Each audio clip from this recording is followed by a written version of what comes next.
So from our initial investigation on this incident in the early hours of this morning, there was mortar fire from near that school at our forces, and there was an exchange of fire. We are looking at the result and what caused this human tragedy. We are looking at it. I can't convey much more than that at this time. We have seen over the last 48 hours several attempts by Hamas to pin various tragedies on Israel, like the incident in Shifa Hospital or at the Shati beach camp, where they were clearly Palestinian rockets that were fired from Gaza and hit civilian populated areas. So when you say near that school, when you say that you were coming under mortar fire from near that school, I mean, you don't have to respond to that, do you? If you know there is a school that's packed with thousands of refugees, why do you need to respond to that mortar fire, even if it is near that school? So here's what we know. We're not talking about a handful of terrorists. We are talking about battalions of organized, semi-state, armed to the teeth people that are, quasi-military. We've seen the types of attacks they carried out with the footage that they released yesterday from Gaza, attacking one of our points, one of our positions.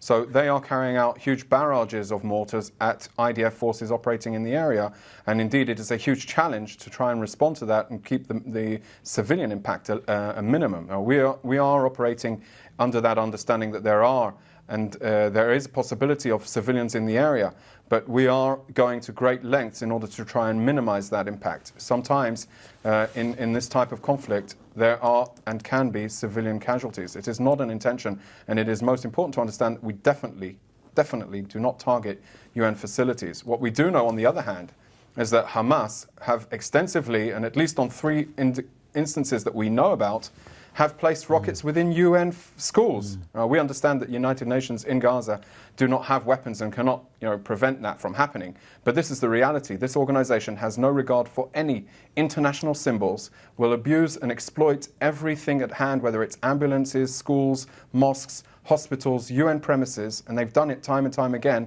and this is what we're facing. Well, you're condemning Hamas there, but Chris Gunness, who's the spokesman for the main United Nations relief agency in Gaza, which runs that school that has been hit, has condemned the Israeli attack on that school, and he has said that it was the world stands disgraced by what happened at that school. What's your response to what he's got to say? Well, the IDF is currently reviewing this incident. I think we need to get to the bottom of it before we jump to conclusions.